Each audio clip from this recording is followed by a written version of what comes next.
नमस्कार, आप देख रहे हैं श्रेष्ठ भारत और आपके साथ मैं हूँ मुक्ता सिंह। तो प्रयागराज में दुनिया का सबसे बड़ा धार्मिक, सांस्कृतिक और आध्यात्मिक आयोजन होने जा रहा है। पूरी दुनिया से सनातन में आस्था रखने वाले श्रद्धालु यहाँ पर पहुँच रहे हैं। अगर पहले के महाकुंभ और अब की बात करें तो फ़र्क सिर्फ़ इतना है कि पहले लोग सिर पर पोटली लेकर के पुण्य पाने की अभिलाषा से यहाँ पर पहुँचते थे। लेकिन इस बार कुछ अलग है। इस बार बड़ी संख्या में युवा भी आ रहे हैं, 85 देशों की मीडिया कवरेज कर रही है, देश और दुनिया से सेलिब्रिटीज़ भी आ रहे हैं और ख़ास बात ये है कि इस महाकुंभ के आयोजन से यूपी ही नहीं, देश की अर्थव्यवस्था को 4 चाँद भी लगने वाले हैं।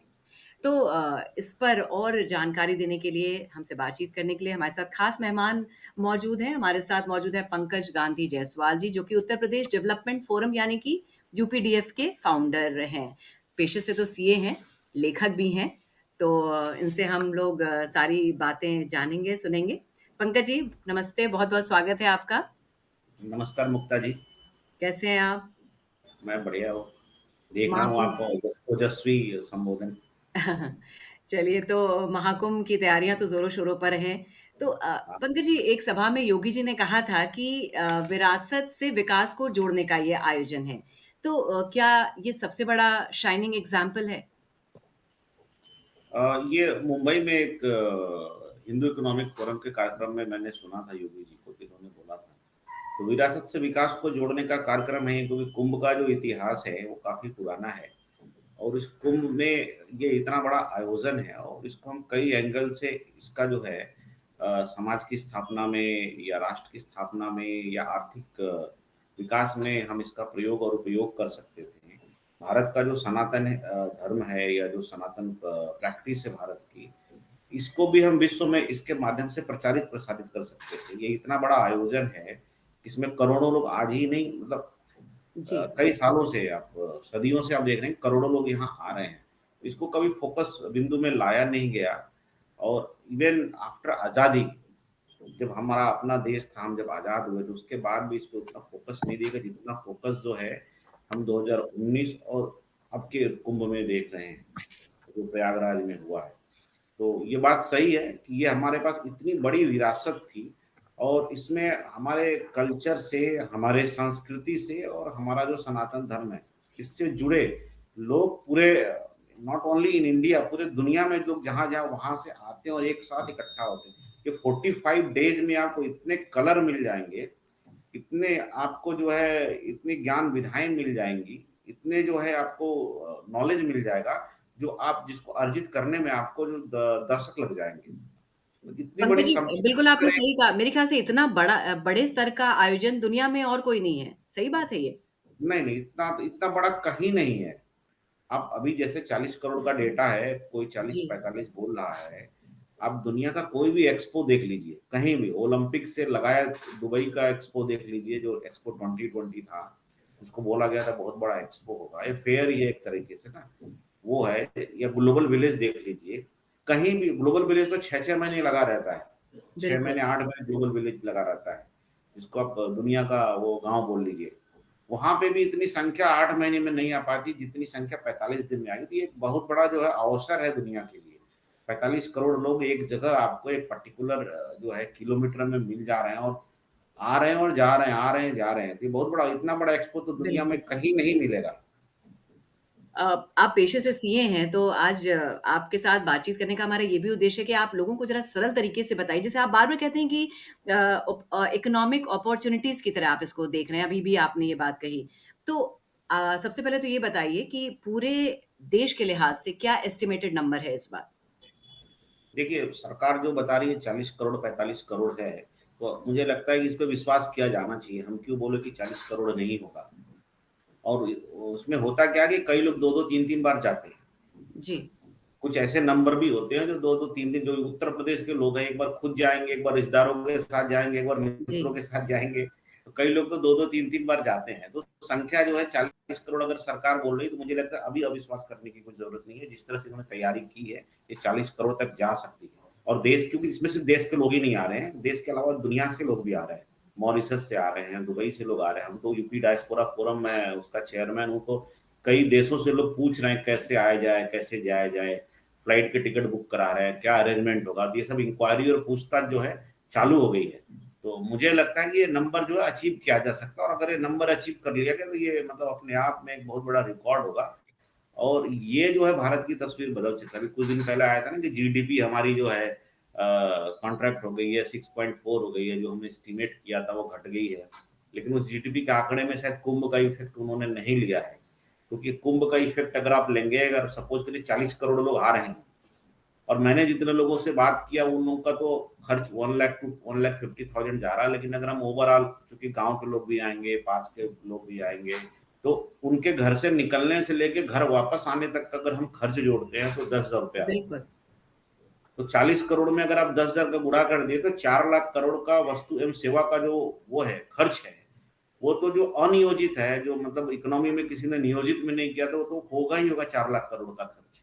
इन्वेस्टमेंट और रिटर्न का जो ये एस्टिमेशन लगाया जा रहा है, आपको लग रहा है कि वो सही होगा? ऐसा बताया जा रहा है कि सरकार की तरफ से 16,000 करोड़ इन्वेस्ट किया जा रहा है और लगभग 1.5 लाख करोड़ की उम्मीद की जा रही है, एक्सपेक्टेड इसका मैं रिटर्न। आपको गणित बता देता हूँ। 16,000 करोड़ का फिगर अभी पिछले प्रोग्राम में अवनीश अवस्थी आए थे, जो मुख्यमंत्री जी के योगी आदित्यनाथ जी के सलाहकार हैं। उन्होंने बताया कि 8,000 करोड़ राज्य सरकार, 8,000 के करीब, और उतना ही करीब केंद्र सरकार मिला के 16,000 करोड़ का निवेश करे। अभी हमने आपको बताया कि 40 करोड़ में अगर आप 10,000 से गुणा करते हैं तो ट्रांजेक्शन साइज कितना होता है? 4 लाख करोड़।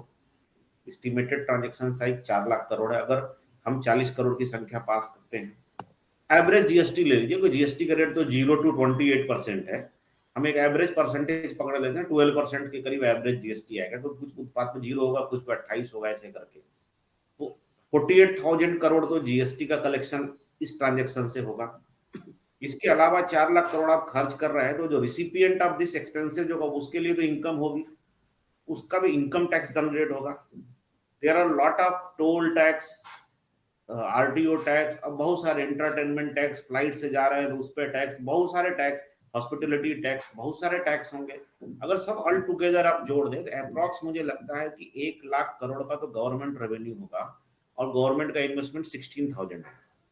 तो 1 लाख डिवाइडेड बाय 16,000 आप कर दीजिए, 6 टाइम का अमाउंट आता है। 600% रिटर्न तो गवर्नमेंट का ही होगा। दूसरा, ये जो 4 लाख करोड़ का ट्रांजेक्शन होगा बिटवीन द पीपल होगा। ये सरकार भी अपनी तरफ से जो 16,000 करोड़ वो डाल रही है, बाकी पब्लिक जो है, तो जो एक्सचेंज इकोनॉमी में पंप होगा वो अपने आप जीडीपी को बढ़ाएगा, लोगों की इनकम को बढ़ाएगा, सरकार की इनकम को बढ़ाएगा, तो इनकम का डिस्ट्रीब्यूशन काफी बड़ा होगा। तो मुझे लगता है कि ये जो पूरा कवायद है ना, ये जी। जो है जीडीपी को भी मोर देन 1% बढ़ाएगा। और जब ये तिमाही खत्म होगा तो आप देखिएगा इकोनॉमिक रिजल्ट में, बिकॉज ऑफ कुंभ जो है, जो एस्टिमेशन अभी किया है, जिसने भी किया है, एनएसएसओ ने किया है, उनको रिवाइज करना पड़ेगा। और भारत जो है अभी तीसरी तिमाही के रिजल्ट के बाद ऐसा लग रहा था कि थोड़ा मंदी की तरफ जा रही है, कुंभ जो है भारत को मंदी से निकाल देगा। अच्छा, ये पूरा नंबर समझने के बाद भी, क्योंकि मेरी कुछ लोगों से बात हुई, तो लोग अभी भी कन्फ्यूज़ हैं कि भाई, 1-2 सवाल हैं, तो मैं आपसे एक-एक करके पूछूँगी। पहले तो लोगों के नज़रिए से, क्योंकि अभी हम लोग वही बात कर रहे हैं कि भई ये तो धार्मिक पर्व है, यहाँ पर हम पुण्य प्राप्ति के लिए आते हैं, तो आप इसे इकोनॉमिक अपॉर्च्युनिटी की तरह कैसे देखते हैं? कैसे होता है कि उद्यम इससे बढ़ेगा?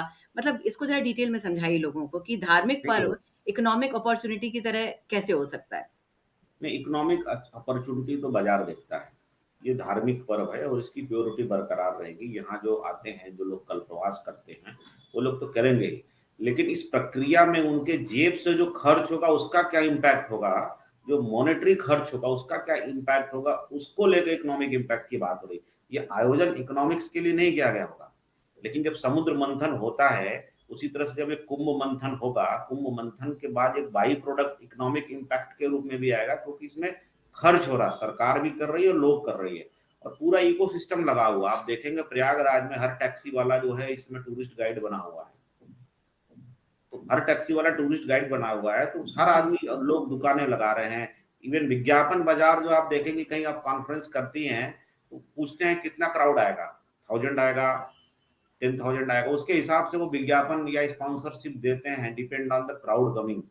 उसके हिसाब से विजुअल मीडिया काम करती है। यहाँ तो 45 करोड़ आएंगे, 45 करोड़ किसी कंपनी का प्रोडक्ट देखेंगे, तो एक एक चौराहे की अगर खाली हम बिलबोर्ड का ऑक्शन प्राइस निकाल लें, तो हमको लगता है कि 10-15 हजार करोड़ तो बिलबोर्ड या ऑक्शन प्राइस से आ जाएगा, क्योंकि उस लोकेशन पे, उस बिलबोर्ड पे जो विज्ञापन होगा उसको 45 करोड़ लोग देखेंगे। तो इकोनॉमिक अपॉर्चुनिटी है, तो इकोनॉमिक अपॉर्चुनिटी है, तो अगर इस धार्मिक आयोजन में किसी को इकोनॉमिक अपॉर्चुनिटी मिलती है बाई प्रोडक्ट के रूप में, उसकी चर्चा हो रही है। धर्म के आयोजन की जो प्योरिटी है, धर्म वो तो रहेगा ही रहेगा, वो तो धार्मिक कार्यक्रम होते ही रहेंगे। इस अगर कार्यक्रम के दौरान हुँ, जो जी मॉनेटरी बताइए। खर्च हुआ उसके कारण जो बाई प्रोडक्ट हो रहा है उसकी बात हो रही है। अगर पिछली बार की सीआईआई रिपोर्ट अगर हम लोग देखें तो ये बताया जाता है कि पिछली बार काफ़ी ज़्यादा रोज़गार क्रिएट किए गए थे। तो जबकि 16 करोड़ के आस-पास लोग पहुँचे थे पिछली बार और इस बार तो डबल की बात की जा रही है। तो ज़ाहिर-सी बात है कि इस बार अपॉर्च्युनिटीज़ और ज़्यादा होंगी।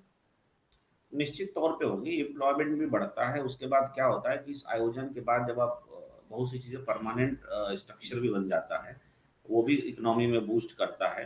लोगों के जो इकोसिस्टम और इंफ्रास्ट्रक्चर दोनों डेवलप हो जाते हैं। आप देखेंगे जब आप किसी कॉन्फ्रेंस, छोटे-मोटे कॉन्फ्रेंस, बिज़नेस कॉन्फ्रेंस होते रहते हैं ना, वहाँ लोग जाते हैं, तो जैसे उस कॉन्फ्रेंस से बाहर निकलते हैं, तो वहाँ पे लोग एक-दूसरे से ऐसे जुड़ जाते हैं कि उनके कुछ ना कुछ इकोनॉमिक्स, केमिस्ट्री दोनों डेवलप हो जाती है और उससे उनके कुछ ना कुछ मैथमेटिक्स निकल आते हैं, भाई तुम मुझको सप्लाई करना, मैं तुमको सप्लाई आप करूँगा। केमिस्ट्री और हाँ, मैथमेटिक्स को बहुत जोड़ते हैं। हाँ।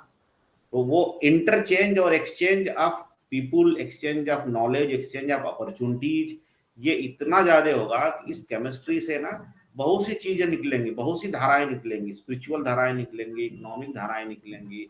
ये सबको फायदा पहुंचाएंगी। एक मतलब एक परसेप्शन में भी चेंज आएगा, भारत के परसेप्शन में भी चेंज आएगा। इवन जो बच्चे जाते हैं ना, उनको भी धर्म के प्रति उनका नजरिया बदल जाता है। और ये जो शंकराचार्य वाला गुट आएगा, ये जो क्वांटम फिजिक्स आजकल चला हुआ है, उस पे भी एक आजकल डिबेट, आजकल पब्लिक जो है इंटरेस्ट ले रही है कि भाई अद्वैतवाद और क्वांटम फिजिक्स में कनेक्शन स्टेब्लिश कर रही है, क्योंकि पश्चिम तो 18वीं 19वीं शताब्दी में क्वांटम फिजिक्स पर रिसर्च चालू किया। हमारे आदि शंकराचार्य ने तो 1200 साल पहले क्वांटम फिजिक्स के सूत्र बता दिए थे अद्वैतवाद के रूप में, कि आत्मा परमात्मा एक होता है, कण कण में भगवान होता है। तो ये चीजें अभी पश्चिम प्रूव कर रहा है। वो कुंभ में जाने पे पता चलता है कि हमारा जो धर्म है वो वैज्ञानिक है और अनादिकाल से है। सनातन धर्म इसलिए थोड़े बोलते हैं कि आदिकाल से और अनंत काल तक चलने वाली यात्रा को ही सनातन बोलते हैं ना। ये हमारे यूथ को तब पता चलता है वो जब कुंभ में जाते हैं। पूरा संपूर्ण सनातन दर्शन और सनातन क्राउड जो उस कुंभ में रहता है, तो जिसको धार्मिक ज्ञान लेना होगा या जिसको धर्म को जानना होगा, मुझे लगता है कि उसके लिए जो है दुनिया के ऐसे बच्चों के लिए कुंभ जो है एग्जैक्ट प्लेस है, उनको जाना चाहिए। चलिए, इस बात को हम और आगे बढ़ाएँगे, लेकिन उसके पहले जैसा आपने बताया कि भई पूरे प्रयागराज का पूरा मैसिव मेकओवर हुआ है, पूरा शहर बदल दिया गया है। तो उधर विपक्ष की अगर बात करें तो विपक्ष का कहना है कि ये अपव्यय है, 16,000 करोड़ का जो इन्वेस्टमेंट है, वो आप सिर्फ़ अपने हिंदुत्व का पॉलिटिकल एजेंडा ड्राइव करने के लिए ये अपव्यय कर रहे हैं और आप इसे इकोनॉमिक ग्रोथ के रूप में देख रहे हैं, तो कैसे? नहीं नहीं, कुंभ पे खर्च करना हिंदुत्व का एजेंडा नहीं है। ये लोग तो जहाँ 1 लाख 2 लाख 5 लाख लोग आते हैं वहां खर्च कर देते हैं कि चलो हमारा वोट बैंक बन जाएगा। कुंभ में तो 45 करोड़ लोग आ रहे हैं। ये देश को आगे ले जाने वाला एक इवेंट है जिसपे किसी की दृष्टि नहीं गई थी, किसी के पास विजन नहीं था कि अगर 40 करोड़ हम यहाँ पे बुला सकते। जगह तो यही है, ऐसा भी नहीं है कि प्रयागराज की जगह उन्होंने बनारस भी इसमें ऐड करके आयोजन कर रहे हैं। आयोजन तो प्रयागराज में ही हो रहा है। तो इसी जगह पे 2023 में, 2019 में भी हुआ था, इसके पहले 2013 में भी हुआ था, इसके पहले हर 4 साल पे होता ही रहता था। लेकिन किसी की दृष्टि क्यों नहीं गई, किसी ने क्यों नहीं सोचा कि 45 करोड़ की जो यहाँ पे लोग हम बुला सकते हैं, यहाँ पे इस अवसर का इस्तेमाल भारत की तस्वीर को दुनिया को दिखाने के लिए बुला सकते हैं। यहाँ पे हम Harvard, Stanford, London school of economics से प्रोफेसर बुला सकते हैं, या हम दुनिया के स्टूडेंट्स को बुला सकते हैं कि आओ रिसर्च करो। हम यहाँ लोगों को भारत की सनातन संस्कृति के बारे में बता सकते हैं जो विश्व बंधुत्व की बात करती है। दुबई में ग्लोबल विलेज बसाया गया है। भारत तो पहले से वसुधैव कुटुंबकम की बात करता है। भारत अपने आप में ग्लोबल विलेज है। 29 प्रदेश की पता नहीं कितनी संस्कृतियां हैं, कितने धर्म हैं, कितने प्रैक्टिस है, कितनी वेशभूषा है, कितने खान पान के व्यवहार हैं, ये सारी चीजें भारत में है। भारत से बड़ा ग्लोबल विलेज क्या हो सकता है। तो सहजीवन, सह अस्तित्व का सबसे बड़ा एग्जाम्पल भारत है। वो कुंभ में आने को दिख सकता है। क्वांटम फिजिक्स के सारे रिसर्च जो है कुंभ में आने पे दिख सकते हैं। तो इतना बड़ा प्लेटफॉर्म है जिसका इस्तेमाल जो है भारत बहुत पहले दुनिया को दिखाने के लिए कर सकता था, भारत की धार्मिक सिद्धि के लिए भी और आर्थिक सिद्धि के लिए भी। लेकिन अब तक इसका इस्तेमाल नहीं हुआ। आज जिस तरह से ग्रहों का एक सटीक संयोग बनता है तो कुंभ होता है, उसी तरह से आदरणीय मोदी जी और मुख्यमंत्री योगी जी का एक संतुलन का संयोग बना, तब ये चीज संभव हो पाया। अगर कंट्राडिक्शन होता आइडियोलॉजी में, फिलॉसफी में, थॉट प्रोसेस में, तो शायद जो है ये चीज नहीं हो पाती। लेकिन आज जो है राजनीति में भी, सरकार में भी ग्रह का संतुलन इतना सही बना हुआ है कि हम प्रति कुंभ जो है संख्या बढ़ाते हुए जा रहे हैं, और पब्लिक का इंटरेस्ट बढ़ रहा है इस कुंभ में। अगर आप देखेंगे, पंकज जी, इस बार एक और सबसे खास चीज़ जो जिसके बारे में काफ़ी बातचीत हो रही है कि देश और दुनिया से सेलिब्रिटीज़ भी आ रहे हैं। अपने यहाँ सुधा मूर्ति भी पहुँच रही हैं। स्टीव जॉब्स की वाइफ ने भी बोला है कि वो 17 दिन के लिए यहाँ पर आकर रहेंगी। तो इससे आप कैसे देखते हैं? और इन सब चीज़ों का क्या असर होगा? स्टीव जॉब्स की अगर वाइफ आ रही है तो ग्लोबल इन्फ्लुएंसर, आप मान लीजिए उनको, तो ग्लोबल इन्फ्लुएंसर का काम करेगा। और इस बार आप देख रहे होंगे सरकार सोशल मीडिया इन्फ्लुएंसर को भी बड़ा तवज्जो दे रही है, जो पिछले कुंभ में नहीं था। तो इन्फ्लुएंसर से होता क्या है कि मास लेवल पे हम मैसेजिंग देने में सफल होते हैं, और दुनिया को बता सकते हैं कि भाई स्टीव जॉब्स, जिसने एप्पल के फाउंडर, उनकी वाइफ अगर भारतीय सनातन दर्शन और उसकी प्रैक्टिस को देखना समझना चाहती है तो पूरी दुनिया को आना चाहिए।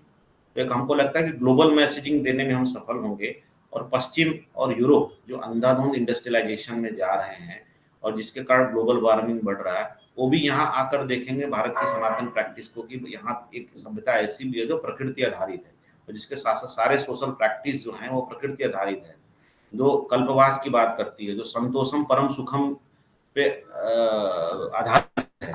उसको हाय पैसा की भूख नहीं है यहाँ की संस्कृति में। यहाँ हम जो है संतुष्टि ही हमारा मापन है कि हम कितने सुखी हैं और कितने धनी हैं। तो आपको ये लगता और है कि ये सरकार को एज़ अ ब्रांड भी स्थापित करेगी? जो निश्चित ही करेगी, अगर सिर्फ वही नहीं आ रहे, बहुत सारे सेलिब्रिटी आ रहे हैं हमारे संपर्क में। हमको कीनिया से फोन आया, हमारे पास लंदन से हमारे मित्रों का फोन आया, अमेरिका से फोन आया, इतने लोग आ रहे हैं ना। तो स्टीव जॉब्स की वाइफ आ रही है, इसको लेके भी अमेरिका से कितने लोग आ जाएंगे, और जी। सरकार को अपना पर्सपेक्टिव रखने में मदद मिलेगी इनके स्टीव जॉब्स की वाइफ के माध्यम से, और भी जितने भी सेलिब्रिटी। क्योंकि अगर ये जो बोलते हैं ना, जिनके करोड़ों फॉलोवर होते हैं, मुझे तो लगता है बीटीएस, ये एक ग्रुप बीटीएस भी है ना, ये जी, कोरियन जी, वाला, बिल्कुल। उन्हें भी बुलाना चाहिए भी आओ, क्योंकि उनके भी करोड़ों फॉलोवर हैं। तो कोरिया से बिल्कुल। भारत का रिश्ता तो है ही है ना, अयोध्या का रिश्ता तो कोरिया से है ही है ना। तो वहाँ बीटीएस आर्मी जो है उनको भी बुलाना चाहिए भाई, वो यहाँ पे आओ, आप परफॉर्म करो और यहाँ की संस्कृति को अब दुनिया में ले जाओ। इस तरह के जितने भी सेलिब्रिटी हैं उनको यहाँ पे बुलाना चाहिए और जोड़ना चाहिए, क्योंकि हर बार होने वाला 144 साल के बाद संयोग बना है, 12 साल पे महाकुंभ होता है। और इस बार संयोग ऐसा है कि केंद्र में मोदी जी हैं और स्टेट में योगी जी हैं। योगी जी खुद भगवाधारी हैं, विषय वस्तु को इतने अच्छे तरीके से समझते हैं, इम्प्लीमेंट पड़ता है कि ये क्या है, ये क्या है, ये क्या है। इसके पहले जो जिसको भी कुंभ करना होता था उसको प्रैक्टिस के बारे में समझना, वो 10 या 20% जानता था। अभी योगी जी तो 100% जानते हैं, क्योंकि वो तो खुद ही संत हैं। तो फिर वो इसको इम्प्लीमेंट करना आसान होता। तो इतने अच्छे ग्रह संयोग बने हैं, तो इस समय तो दुनिया के सारी सेलिब्रिटी को बुलाना चाहिए। ट्रंप को भी बुला लेना चाहिए, भाई ट्रंप ये 12 साल के बाद आएगा, उस समय आप राष्ट्रपति रहोगे कि नहीं रहोगे, उम्र आपकी है, तो उनको भी एक बार आ जाना चाहिए। ट्रंप को भी बुला लेना चाहिए कि आप देखो कि भारत की सनातन संस्कृति कैसी है। तो हमको लगता है कि जियो पॉलिटिकल रिलेशन बनाने के लिए भी इस कुंभ का इस्तेमाल, कुंभ एक सहयोग बन सकता है। अच्छा, क्योंकि यूं आपने थोड़ा पब्लिक की बात की, आप लगातार इस पूरे आयोजन को इकोनॉमिक वेलबीइंग से जोड़ रहे हैं। अगर हम लोग थोड़ा पीछे चलें, अयोध्या चलते हैं। अयोध्या में इतने बड़े राम मंदिर का निर्माण हुआ, लेकिन वहाँ के लोकल लोग बहुत डिसग्रंटल्ड थे और हम लोग उसको लगातार अभी भी आप जैसे बात कर रहे हैं, आप उसको इकोनॉमिक वेलबीइंग से जोड़ रहे हैं। अगर इकोनॉमिक वेलबीइंग है, तो डिसग्रंटल्डनेस कैसी? और इसका असर आपने देखा चुनाव में भी देखने को मिला। देखिए, जो कुंभ है ना, कुंभ एक छोटे समय के लिए एक इवेंट है। जैसे आप 13 जनवरी से लेकर 26 फरवरी तक 45 दिन का एक इवेंट है। यहाँ पे जो है एक कार्यक्रम हुआ, कार्यक्रम के बाद आफ्टर इफेक्ट की चर्चा करेंगे हम लोग। अयोध्या में जो कार्य हुआ सब स्थायी व्यवस्था के कार्यक्रम हुए हैं।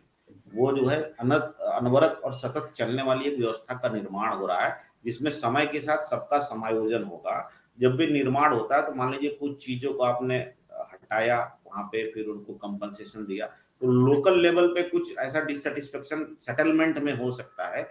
लेकिन लॉन्ग टर्म इफेक्ट में आप जब देखेंगे, जब ये नवनिर्माण कंप्लीट होगा, तो वहां के स्थानीय लोगों को भी उस नवनिर्माण में रोजगार मिलेगा, उनके पैदा, इसमें समय लगेगा। अभी तो चूंकि निर्माण कार्य वहां चालू है, नव निर्माण हो रहा है, कुछ चीजें इधर सुधर हो रही हैं, तो कुछ विस्थापन भी हो रहा है, उसको लेकर थोड़ा सा डिसअपॉइंटमेंट है लोगों को। लेकिन जब एक बार स्थायी व्यवस्था वहां बन जाएगी तो लोगों को दिखेगा कि हाँ, मेरी हमारा जो ग्लोबल कनेक्ट, अयोध्या की जो ग्लोबल कनेक्टिविटी हो गई है, ग्लोबल कनेक्टिविटी पहले नहीं, नहीं थी। मेरा सवाल ये था कि देखिए कितना भी मैसिव मेकओवर हुआ हो, लेकिन 17 लाख की आबादी वाला शहर और वहाँ पर अगर हम 40-45 करोड़ लोगों के आने की उम्मीद कर रहे हैं, तो वहाँ के लोकल लोगों को तो ज़ाहिर-सी बात है परेशानी होनी है। नहीं, 40-45 प्रयागराज में आएँगे, अयोध्या जी में नहीं आएँगे। नहीं, नहीं, मैं प्रयागराज की बात कर रही हूँ। हाँ। नहीं, नहीं, वो तो सरकार ने उस तरह का इंफ्रास्ट्रक्चर व्यवस्था किया हुआ है ना, वो लोड पूरा प्रयागराज शहर पे थोड़े पड़ेगा। वो तो कुंभ मेला क्षेत्र में ऐसी व्यवस्था बनाई गई है और 45 करोड़ एक ही दिन में नहीं आएगा ना, ओवर द डेज में आएगा। पर डे 1 करोड़, 2 करोड़ लोग आएँगे, तो उनकी व्यवस्था मेला क्षेत्र में की गई है। मेला क्षेत्र का एरिया बढ़ाया गया है।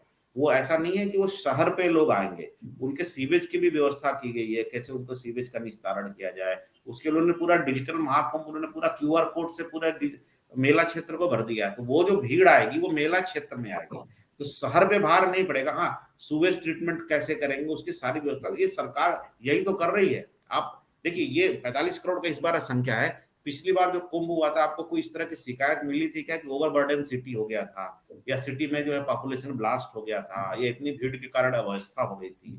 ऐसा कोई आपको नहीं। सबसे स्वच्छ कुंभ पिछला बार लेकिन हुआ था। आपको लगता है कि मतलब ईस्टर्न यूपी में इतनी बड़ी भीड़ को वैसे तो ये जैसे आपने कहा बहुत बड़ी उपलब्धि है भाई, इस बार टेक सेवी कुंभ कहा जा रहा है। लेकिन इतने बड़े आयोजन में अगर आप पहले भी देखेंगे तो जो लास्ट मोमेंट डिलीवरी होती है या तो कमज़ोर पड़ जाती है या फिर फेल हो जाती है कई बार। तो क्या आपको लगता है कि इतने बड़े नंबर के साथ स्मूथ और सीमलेस डिलीवरी पॉसिबल है, वो भी ईस्टर्न यूपी में? देखिए, 16 करोड़ की टेस्टिंग तो हो चुकी है।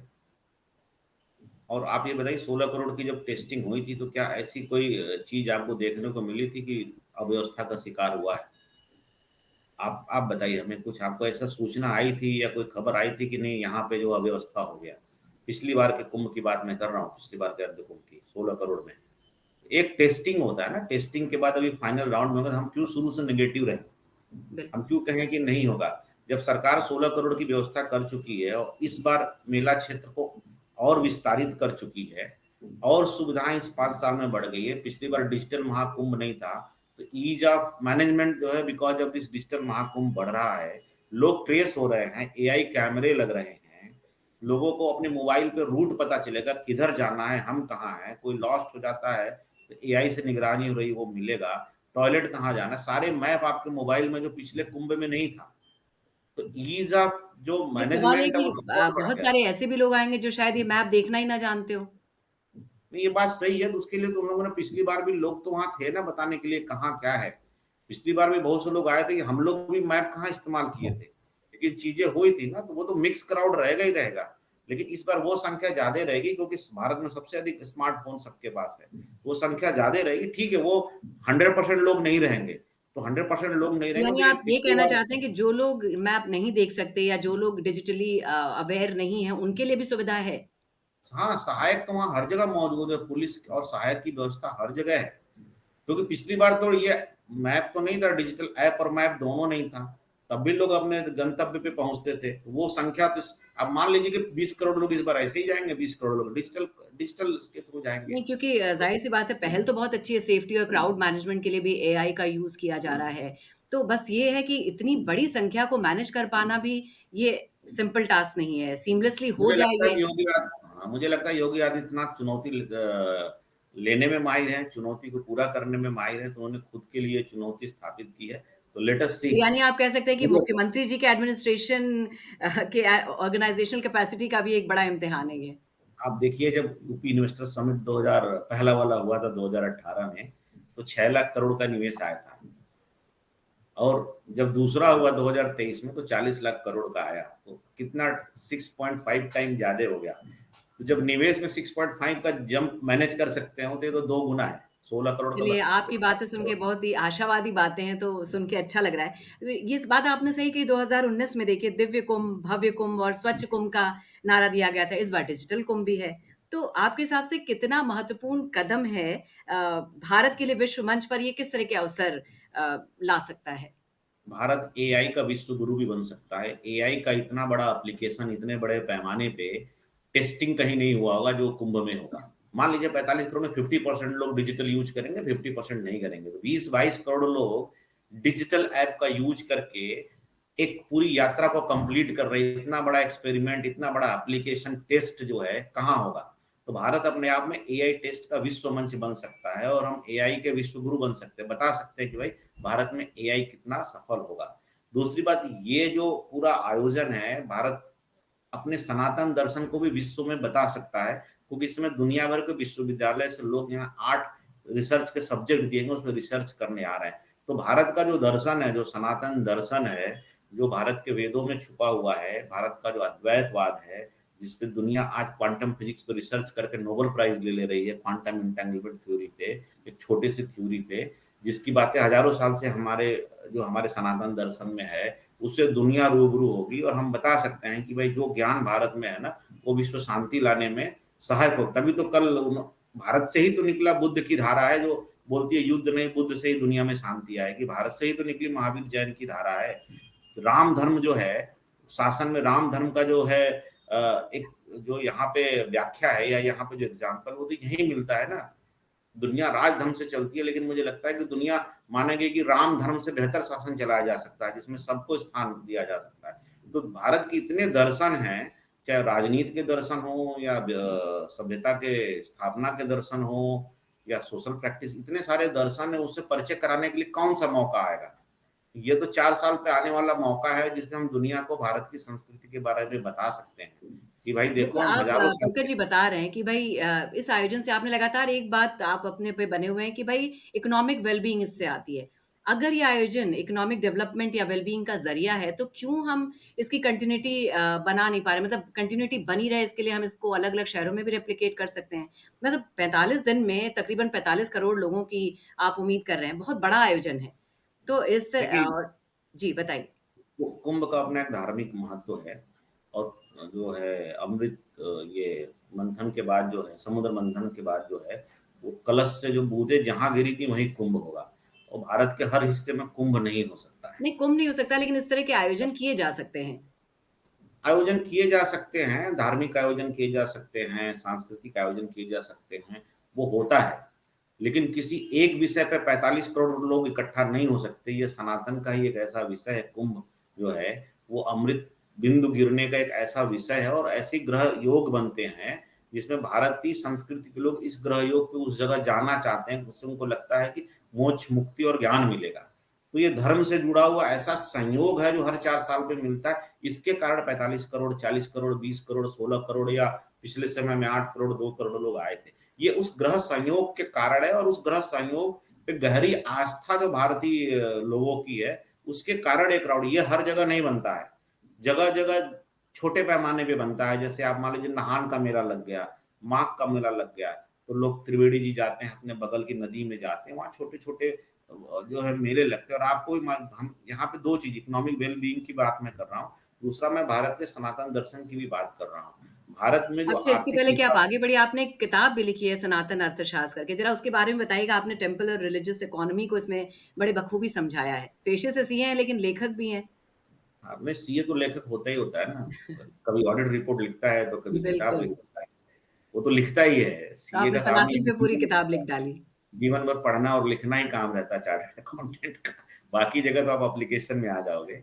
सनातन मुझे इसको भी अर्थशास्त्र समझा बेसिक जी, हाँ, सनातन अर्थशास्त्र बेसिकली 94 में जब मैं इकोनॉमिक्स का स्टूडेंट था, तो मैं पश्चिम के विद्वानों का जो है वो दर्शन पढ़ रहा था। उसमें एक विद्वान थे रॉबिन्स।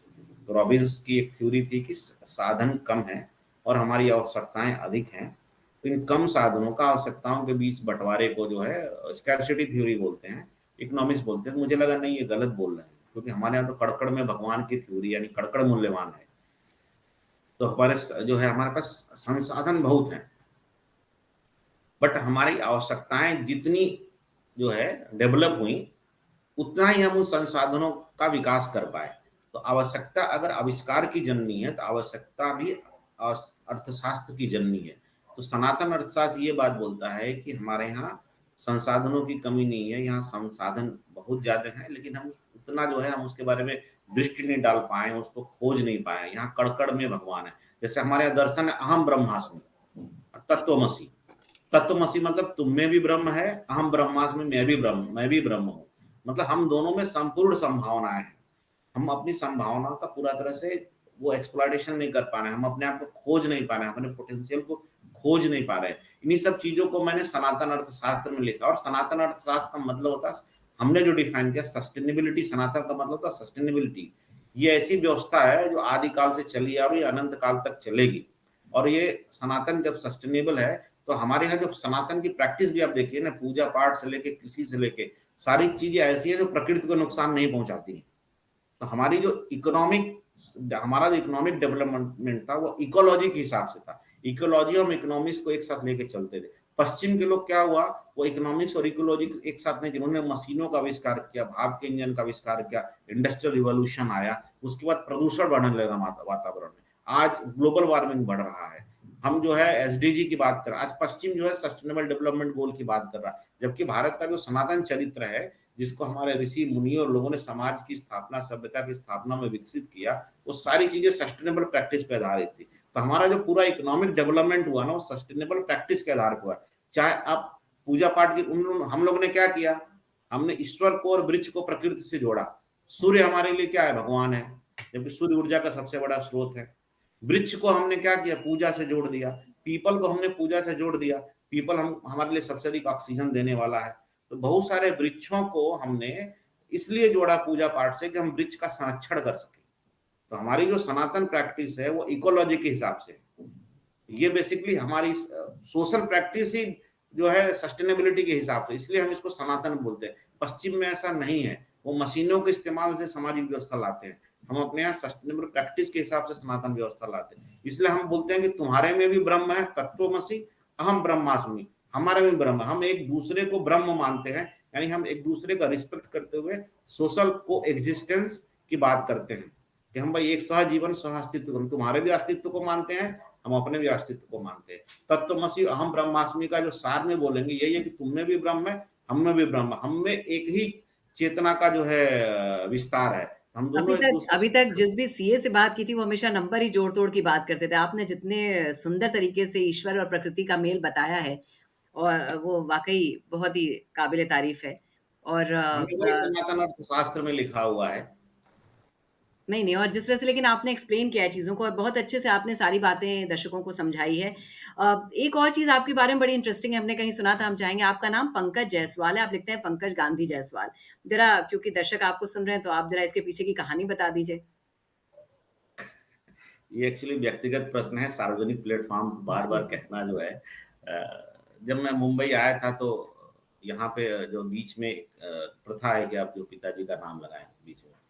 तो हम लोग उत्तर प्रदेश से हैं, तो आपको ही मालूम है कि हमारे यहाँ वो बिल्कुल। प्रैक्टिस नहीं है। जब भी कोई नाम पूछता था तो मैं पंकज जायसवाल बोलता था। नहीं, नहीं, पूरा नाम, वो ऑटोमेटिक यहाँ पे प्रैक्टिस है कि आप कोई नाम लिखाने जाएँगे तो बीच में मिडल कोई नेम नाम लिख। ज़रूरी है। हाँ, तो बार-बार पूछते थे, तो उस समय जो है सोशल मीडिया ऑरकुट वगैरह था, तो मैंने बोला यार यहाँ चलो एक काम करते हैं। उस समय मैं गांधी जी को बहुत पढ़ रहा था, और उनके जो साउथ अफ्रीका में जो उन्होंने आंदोलन किए थे, सत्य के प्रयोग पढ़ा था। इवन उनके अगेंस्ट में जो किताबें हैं, वो भी मैंने हंसराज रहबर की गांधी बेनकाब पढ़ी।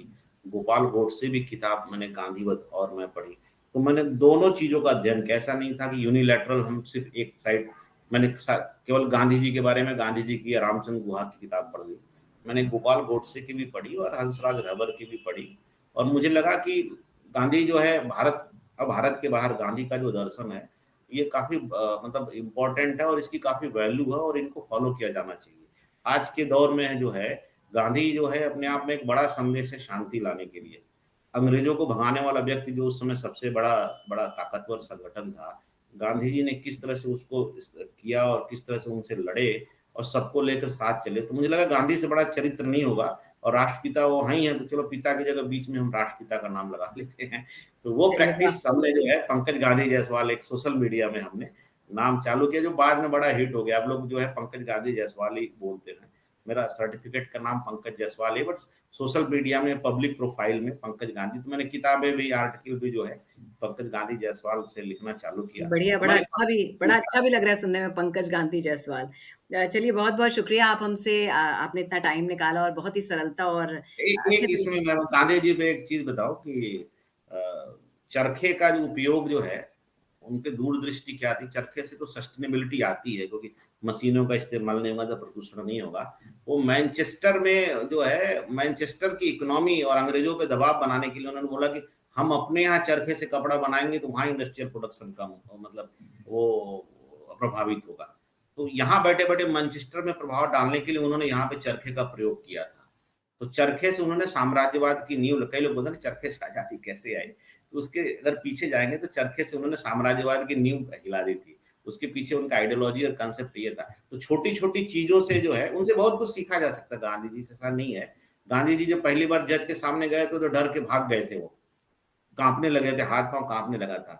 वो हमारे गाँव से आए लड़कों के साथ हमेशा होता है जब वो कहीं इंटरव्यू देने जाते हैं, इवन आईएएस का इंटरव्यू देने जाते हैं या कहीं कोर्ट में जाते हैं, तो पहली बार वो फेस नहीं कर पाते हैं। तो हम सोच सकते हैं कि जो व्यक्ति इतना शर्मीला था, जो जज को फेस नहीं कर पाया और भाग गया, वो बाद में इतना बड़ा आदमी बन गया। तो हर व्यक्ति के अंदर वो संभावना है, हमको काम करने की ये ज़रूरत है। बताइए, ये भी पर्सनल सवाल है। आप गांधी जी के इतने बड़े फैन हैं, कुछ पॉलिटिकल एस्पिरेशंस भी हैं क्या अभी आने तो वाले हम समय में? नहीं, अभी तो मैं अभी कुछ इसमें कह नहीं सकता, क्योंकि अभी काम करने का समय है, तो मैं काम ही करूँगा। आगे भविष्य क्या उसको रिस्ट्रिक्ट करने की भी ज़रूरत नहीं है, लेकिन ये तो फिलहाल समय वैसे इसी पे है। जवाब तो नेता वाला ही है।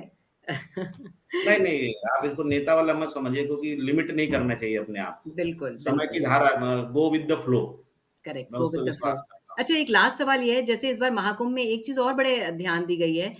आप सस्टेनेबिलिटी की बात करें तो इस बार हाइजीन और इको फ्रेंडली इसका भी बहुत ध्यान दिया गया है और काफ़ी जी, ये पिछली बार भी था। हाइजीन और इको फ्रेंडली स्वच्छता जो है, स्वच्छ कुंभ पिछली बार भी था और इको फ्रेंडली पिछली बार भी था, इस बार भी है। थोड़ा उसको और इस जो बार है इस पर डिजिटल और विशेष ध्यान दिया गया है। इससे क्योंकि कहीं न कहीं देखिए कितना भी आप करते हैं लेकिन वो प्लास्टिक के नमकीन के पैकेट आ ही जाते हैं। लोग प्लास्टिक का बॉटल यूज़ भी कर लेते हैं क्योंकि प्लास्टिक को हटाना जो है इस समय सबसे हरीकेन टास्क हो गया है लाइफ में बिल्कुल, और ये प्लास्टिक पृथ्वी पे सबसे बड़ा खतरा होने वाला है। तो धीरे-धीरे कम होगा जैसे हमने पिछली बार ट्राई किया था समझिए हमने 60-70% अचीवमेंट लाए। हमको लगता है इस बार 90% लाएँगे क्योंकि ये लोगों के ऊपर निर्भर है। लोग प्लास्टिक लेके आ ही जाते हैं। नहीं कुछ हुआ तो पानी का बॉटल लेके आ गए, नहीं कुछ हुआ तो चिप्स के पैकेट लेके आ बिल्कुल। गए। तो ये कोशिश सरकार का मैसेजिंग देने का है कि भाई इस चीज़ को आप अपने जीवन से दूर करिए, इको फ्रेंडली होइए। चलिए, बहुत-बहुत शुक्रिया। आपने बहुत अच्छे से सारी चीज़ें बताई, समझाई। आपका हमने काफ़ी समय लिया। Thank you so much. Thank you for joining us. Thank you Mukta ji, thank you. UP की हर खबर देखने और उनसे अपडेट रहने के लिए हमारे चैनल श्रेष्ठ यूपी को सब्सक्राइब और लाइक करें। साथ ही बेल आइकन को दबाना ना भूलें, जिससे हमारे हर वीडियो की जानकारी आप तक पहुंचती रहे।